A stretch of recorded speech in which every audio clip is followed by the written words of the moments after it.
The courtroom fell silent as the judge called the case. Henderson versus Henderson, child custody hearing. Michael Henderson sat alone at the defendant's table, his worn jacket a stark contrast to the polished mahogany surrounding him. Across the aisle, his ex-wife Sarah sat flanked by 3 attorneys in $1,000 suits. The gallery behind her was packed with her family members, all dressed like they were attending a business meeting. Michael's side was empty except for one person, an elderly woman with silver hair wearing a modest navy dress. She had quietly taken a seat behind him, and when Michael turned to see who might be supporting him, she offered a gentle smile that reminded him of his late mother. Sarah's lead attorney stood, his voice booming through the courtroom. "Your Honor, we will demonstrate that Mr. Henderson is unfit for custody due to his unstable living conditions and inability to provide the advantages my client can offer."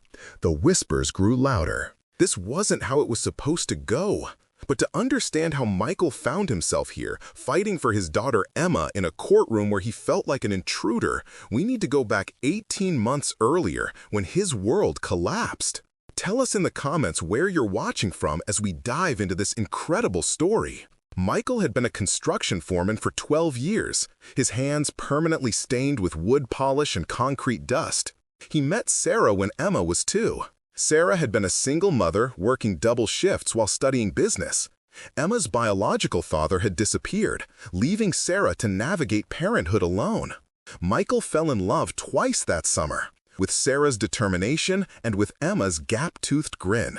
When they married 2 years later, Michael legally adopted Emma. She became his daughter in every way that mattered. For 6 years, they built a life together. Michael taught Emma to ride a bike, helped with homework, never missed a school play. Sarah finished her degree and started climbing the corporate ladder. They weren't wealthy, but they were happy. Then Sarah got the promotion that changed everything. The regional manager position doubled their income, but came with expectations: company dinners, networking events, weekend conferences. Sarah began making comments about their modest home and Michael's blue-collar lifestyle. The distance between them grew like a crack in foundation, small at first, but spreading wider each month. The divorce papers came on a Tuesday in October. Sarah served them at his job site in front of his crew. That night, Michael had the hardest conversation of his life with 8-year-old Emma. "Daddy and Mommy are going to live in different houses," he told her, "but that doesn't mean we love you any less." Emma's voice was small. "Did I do something wrong?" "No, baby. Sometimes grown-ups can't figure out how to be happy together, but I promise, no matter what happens, I will always be your dad. Always." The temporary custody gave Michael every other weekend and 1 evening per week. He made every moment count in his small apartment. Friday pizza nights, Saturday bike rides, Sunday movies with homemade popcorn. Emma decorated her bedroom with school drawings, and Michael hung every single one. But Sarah's lawyers were building a different narrative. They documented every late pickup when Michael got stuck at work. They noted his apartment's modest size, the lack of a study space. They compiled advantages Sarah's lifestyle could provide: the large house, private tutoring, elite prep school. 3 weeks before the hearing came the devastating blow. Sarah filed an amended petition claiming Michael had no legal right to custody because he wasn't Emma's real father. Despite the adoption papers, despite 6 years of being Emma's dad, Sarah's attorneys argued the adoption was completed under false pretenses since their marriage was ending. Michael spent his life savings on lawyer James Walsh, who was overwhelmed and couldn't match Sarah's resources. The night before the hearing, Walsh delivered crushing news. "Michael, Sarah's team argues that since you adopted Emma during marriage and that marriage is ending, your parental rights should be terminated. They have precedent cases and resources we can't match." Michael stared at Emma's drawing on his refrigerator, stick figures of their family with "My Family" written in careful 8-year-old handwriting. How could love like this be erased by paperwork? The morning of the hearing, Michael arrived early, but the parking lot was full of expensive cars. He parked his pickup between a BMW and Mercedes, feeling like his vehicle made its own statement about his place in this fight. Inside, Michael sat alone while the gallery filled with Sarah supporters. That's when the elderly woman entered, moving purposefully down the aisle. She surveyed the obvious divide and chose to sit behind Michael. "I believe everyone deserves someone in their corner," she whispered. Sarah's attorneys painted Michael as unstable and unfit. They presented financial documents, photographs of Sarah's large house versus his modest apartment, even a child psychologist testifying about appropriate role models. During lunch recess, the elderly woman approached Michael in the hallway. "You must be Michael. I'm Eleanor Fitzgerald." "Thank you for sitting with me, Mrs. Fitzgerald. I don't know why you chose to help a stranger." Eleanor studied his face. "I don't think we're strangers, dear. I've been watching this case develop for weeks. Sometimes people who fight hardest for justice know what it's like to have it denied." Something in her tone made Michael pay attention. "What do you mean?" "Truth has a way of revealing itself when we least expect it. The afternoon session should be very interesting." When court resumed, Walsh called Michael to testify. His voice shook as he began. "Your Honor, I know I'm not Emma's biological father, but I've been her dad since she was 2. I've kissed, scraped knees, helped with homework, been there for every fever and bad dream. When she draws our family, I'm in it. When she talks about her daddy, she means me." His voice strengthened. "Sarah can provide things I can't, a bigger house, private schools, expensive vacations. But I provide something money can't buy, a father who loves her unconditionally. I provide stability and the knowledge that she'll always have someone who puts her first." Sarah's attorney Blackwood approached like a predator. His cross-examination highlighted every financial disadvantage, every limitation of Michael's lifestyle. "Isn't it true you live in a 2-bedroom apartment while my client owns a 4,000-square-foot home? Isn't your income less than half of hers? Can't she provide educational opportunities you simply cannot?" With each question, Michael felt smaller. He answered honestly. Yes, his apartment was small, his income modest, he couldn't afford private tutors. "One final question, Mr. Henderson," Blackwood said dramatically. "If you truly love Emma, wouldn't the most loving thing be to step aside and let her have the life my client can provide?" Michael looked at the gallery, seeing Sarah's family nodding in agreement. His eyes found Eleanor, who watched with an intensity that seemed to convey a message. "Mr. Blackwood," Michael said quietly, "love isn't about what you can buy. It's about showing up, being present when your child needs you. Emma doesn't need expensive things. She needs a father who'll be there when she's scared, who'll celebrate her victories, who'll love her exactly as she is." He looked at the judge. "If stepping aside was loving, Emma wouldn't spend every night asking me to promise I won't disappear. She wouldn't have made me a card saying, 'Best daddy ever.'" "Children know who loves them, Your Honor. Emma knows I do." Walsh called character witnesses, but each testimony felt like drops against a dam of financial evidence. Then, something unexpected happened. During recess, Eleanor approached Sarah's legal team. Michael watched the lawyer's confident expressions change to defensive panic as Eleanor spoke. One junior attorney frantically checked his phone. When court resumed, there was noticeable tension. Blackwood stood to call Sarah, but Eleanor rose from the gallery. "Your Honor, I apologize for the irregular procedure, but there's information relevant to this case." The judge looked puzzled. "Ma'am, are you represented by counsel? Are you a party to this case?" Eleanor walked forward with dignity. "Your Honor, my name is Eleanor Fitzgerald. I'm a partner at Fitzgerald, Morrison & Associates, specializing in family law. I'm not representing either party, but I have information the court needs to consider." Gasps echoed from Sarah's side. The judge showed obvious respect. "Miss Fitzgerald, you have a reputation for not speaking without good reason. What information?" Eleanor opened her leather folder. "Your Honor, I have observed this case because it's similar to others I've handled. The petitioner's team argues Mr. Henderson's adoption should be invalid due to marriage dissolution." She approached the bench. "What they've failed to mention is extensive case law establishing that adoption creates permanent legal relationships that cannot be dissolved because a marriage ends. Mr. Henderson legally adopted Emma when she was 4, 2 years after marrying her mother. This wasn't step-parent adoption contingent on marriage. This created permanent parental rights." Blackwood shot up. "Your Honor, Miss Fitzgerald isn't counsel of record." "Mr. Blackwood," the judge interrupted sharply, "Miss Fitzgerald has argued successfully before the state Supreme Court on adoption law." "I'll hear what she says," Eleanor continued with commanding authority. "Furthermore, I've reviewed both parties' financial affidavits. While Mr. Blackwood emphasizes income disparity, he's failed to present the complete picture." She pulled out documents. "These public records show Miss Henderson has accumulated significant debt in 18 months. Credit cards, luxury car loan, mortgage consuming 67% of gross income.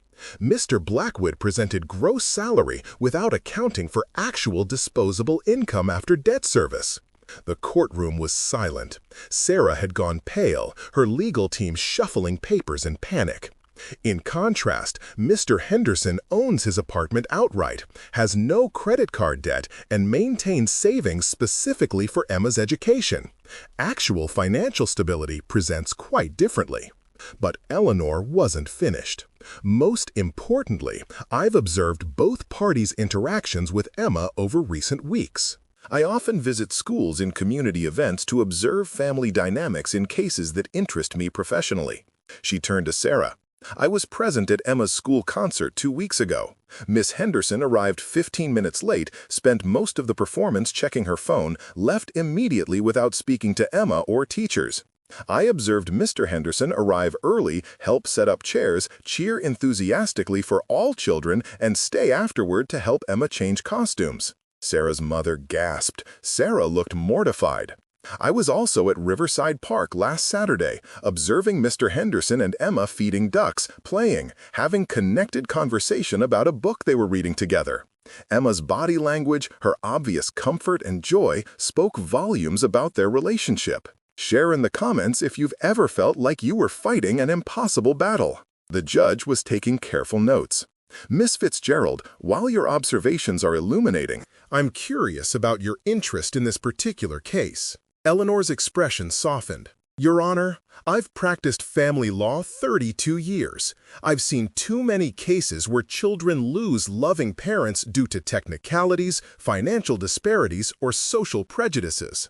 She looked at Michael with something like pride. "When I learned about this case, I decided to observe.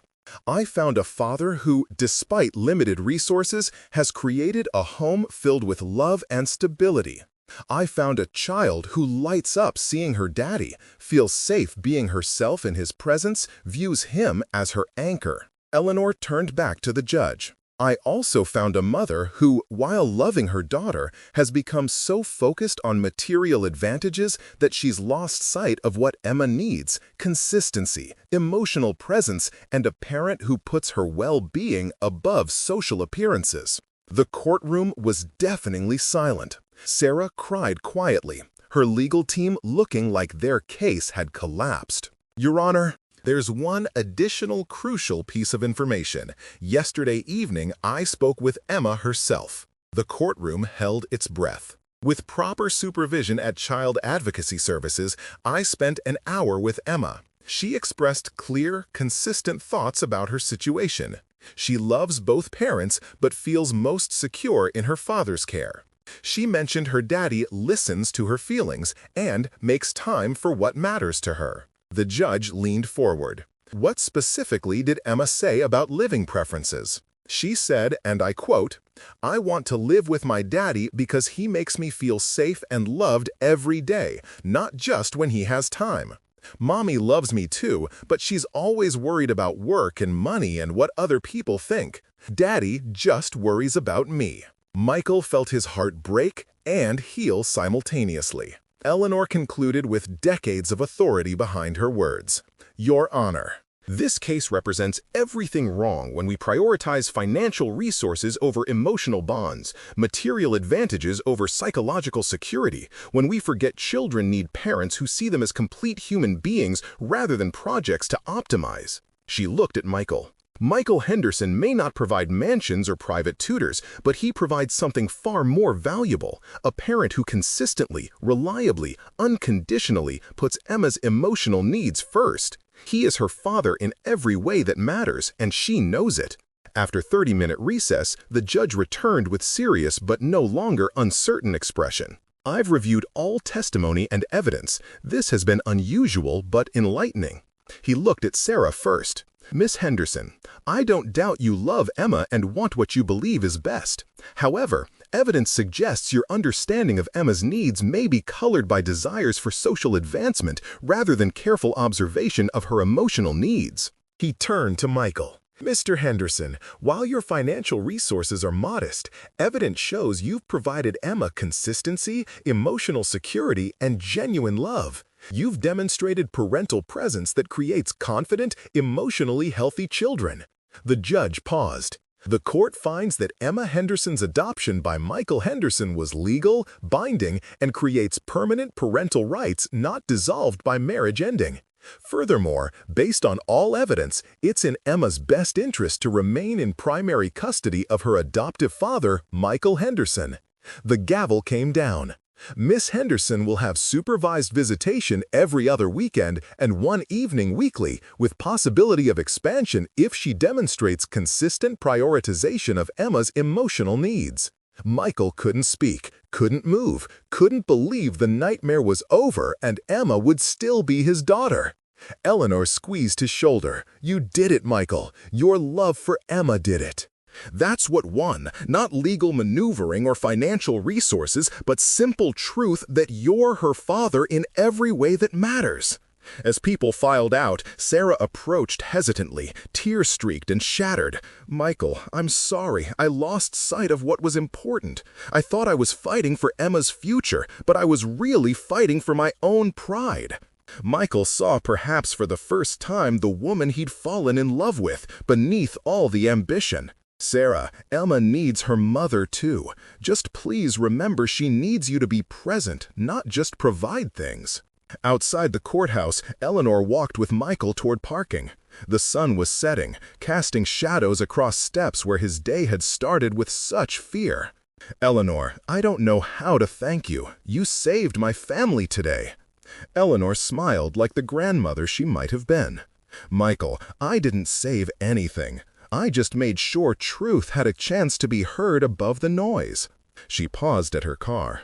But I have advice. Emma will have questions about today, about why everyone was fighting, what it means for her future. Answer those questions with the same honesty and love that got you through today. Would you have done the same thing Eleanor did? Let us know in the comments. 6 months later, Michael and Emma had settled into their new normal.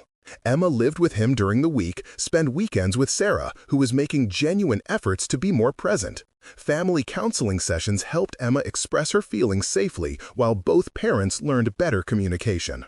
Emma thrived in 3rd grade at a school closer to Michael's apartment. Her teacher mentioned during conferences that Emma seemed remarkably well-adjusted for a child who'd been through custody battle. She talks about you constantly, Mr. Henderson. It's clear she feels very secure in your love. That emotional foundation is invaluable. One Saturday afternoon, baking cookies in their small kitchen, Emma looked up seriously. Daddy, can I ask you something? Of course, sweetheart. You can ask me anything. That nice lady who helped us, Mrs. Eleanor, why did she do that? She didn't even know us. Michael knelt to Emma's level. Well, honey, sometimes there are people who understand what love looks like. Mrs. Eleanor could see that I love you very much, and you love me. She wanted to make sure that love was protected. Emma nodded thoughtfully. Like how you protect me when I'm scared? Exactly like that. Sometimes grown-ups need protecting too, especially when they're fighting for something important. Emma hugged him, getting flour on his shirt. I'm glad she protected us, Daddy. I was scared you might have to go away. I will never go away, Emma. No matter what happens, I will always be your daddy. That's a promise I made the day I became your dad, and it's a promise I'll keep forever. The following weekend, they visited Eleanor's office with homemade cookies and a card Emma made. Eleanor greeted them like old friends, genuinely pleased with the gifts. Emma, this card is beautiful. Did you make it yourself? Emma nodded shyly. I drew you helping us in the courthouse. That's you with your walking stick. That's my daddy looking happy. And that's me feeling safe. Eleanor studied the 8-year-old artwork seriously. Emma had captured the essence perfectly: small figure representing herself, larger figure representing Michael, and protective third figure with gray hair and cane. This is going on my wall where I can see it every day. It will remind me why I became a lawyer in the first place. As they prepared to leave, Emma asked thoughtfully, "Mrs. Eleanor, are there other kids like me who were scared about losing their daddies?" Eleanor knelt to Emma's level. "Yes, sweetheart. Sometimes the grown-up world gets complicated and children get caught in the middle. But there are people working hard to make sure kids stay with parents who love them most." Emma considered this seriously. "Maybe when I grow up, I can help kids like that too." "I think you'd be wonderful at that, Emma. You understand what love looks like, and that's the most important qualification." On the drive home, Emma was unusually quiet. Finally, she spoke from the back seat. "Daddy, I think I understand something now." "What's that, sweetheart?" "Love isn't about having the biggest house or fanciest toys. It's about having someone who shows up for you every day, who listens when you're sad, and who makes you feel like you're the most important thing in their whole world." Michael's eyes filled with tears as he looked at his daughter in the rearview mirror. At 8 years old, she had learned a lesson many adults never master. "You're absolutely right, Emma. And you, sweetheart, will always be the most important thing in my world." As they drove home together, the setting sun casting golden light through their windshield, Michael reflected on the journey that had brought them here. He thought about Eleanor's unexpected intervention, about the power of love to overcome legal technicalities and social prejudices, about the simple truth that family isn't always about blood. It's about who chooses to stay, who chooses to fight, who chooses to love unconditionally. Emma fell asleep in the back seat, clutching the small stuffed elephant Michael had won for her at a carnival the previous weekend. In the rearview mirror, he could see her peaceful expression, the complete trust and security that only comes from knowing you are truly, deeply loved. Sometimes the most powerful victories aren't won in boardrooms or through financial leverage. Sometimes they're won in small apartments where fathers help daughters with homework, in courthouse hallways where strangers choose compassion over indifference, and in the quiet moments where love proves itself stronger than any obstacle placed in its path. Family, Michael had learned, isn't just blood. It's who chooses to stay when staying gets difficult. It's who fights for you when you can't fight for yourself. It's who sees your worth not in what you can provide materially, but in the love you give freely, consistently, and without condition. And in that truth, Michael Henderson had found not just victory, but vindication of everything he had always believed about what it means to be a father. Subscribe for more powerful stories like this, and click on the video on the screen to watch the next one with a twist so powerful you'll never forget it.